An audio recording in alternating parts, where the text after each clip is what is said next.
So, Perine is gone.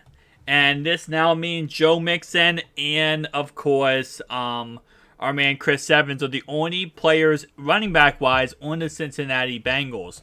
So Perine is going to be taking a 2-year, $7.5 million deal with another $1 million in incentives. So this is huge, guys. This is definitely going to put in motion now the whole Joe Mixon situation. Are the Bengals going to keep Joe Mixon, or are they going to cut him or trade him? Because if they, let's say, for example, do go ahead and keep him, he is still going to cost them $10 million cap hit.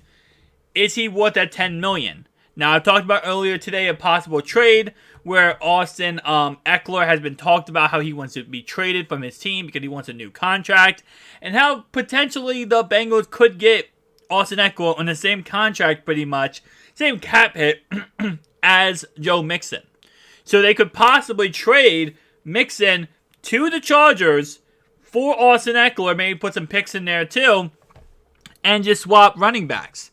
Which means they will go with them, Austin Eckler as a starting running back. Obviously in the draft they could take Muhammad, they could take Tank, they could take any of these amazing running backs in the draft, and it has Chris Evans as the third string guy to kind of be that relief role for, Austin Eckler and for, for Tank. So it's very possible they end up doing this. But at this moment in time, this is definitely something where it's like, hey, listen, another Bengal is leaving. You got Jesse Bates, Von Bell, now Perine. It's going to be interesting to see what they end up doing with this. But they still have to wait to get the Burrow extension done to really start pushing more into the free agent market. That's what I've said before. A lot of these guys are probably gone. I mean, there's not much they can really do right now. They have $29 million right now in the cap. They at least need $20 million toward Burrow and T. Higgins extensions. That needs to be set aside. They can't just go, okay, we're going to go all out and go re-sign Trey Flowers, re-sign Perine, re-sign Hayden Hurst, re-sign all these guys, when in reality, there's still players that they have to, work on the contract extensions for Higgins and for Burrow. So they have to set the money aside, and this is kind of the casualty of having to do that, is now they're going to watch the players slowly leave their team. Now, I think they'll be absolutely fine. There are still some running backs in free agency. Jamal Williams is a player I've been talking about. He's going to cost an arm and a leg. I love James Robinson. If they want to go with that route instead of going the Austin Eckler route, James Robinson's a possibility. They could even go get Clyde Edwards-Helaire. He's a possibility. Like I said, unlike safety, where there's kind of like a certain amount of safeties I like and don't like, running backs are amazing and plentiful in this free agency period. But if I'm being honest with you, how I feel about it is you either go and get Austin Eckler, right? You go get the big guy. You go get the problem. Problem isn't a good problem. You go get the, playmaker. Or you just sit there and you say, we're not doing anything running back wise. Mixon's our guy. In the draft, we're focused on the 4th or 5th round. We'll get a star running back. We trust Chris Evans. We trust our guys to get the job done. And I think that's where they go.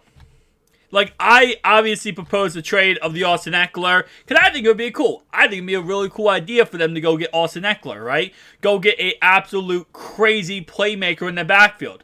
But with how everything is going, I just don't think they're going to do that, just because the fact that if they go get Austin Eckler, let's say they do trade for him, right? They're going to have to work out a contract. The reason why he wants to be traded is because he wants a new contract, and LA isn't giving him a new contract.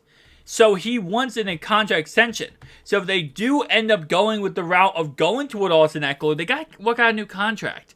So now you have you talking to Burrow, T, and now you got to talk to Austin Eckler. And I'm not saying Austin Eckler is going to be like, hey, listen, I need this done right now. I'm not waiting, No.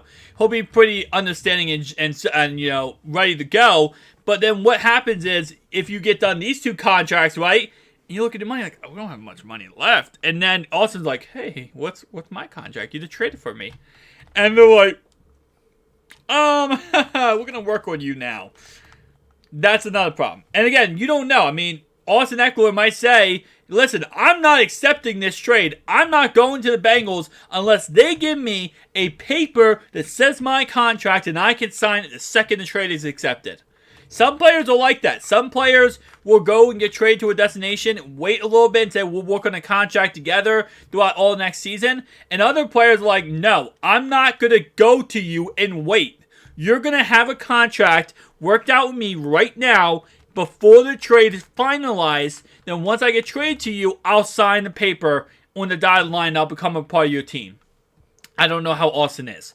I don't know what Austin's process is. The fact that he's asking to be traded because the fact he doesn't have a contract probably means, yeah, he's going to, he probably wants the contract now.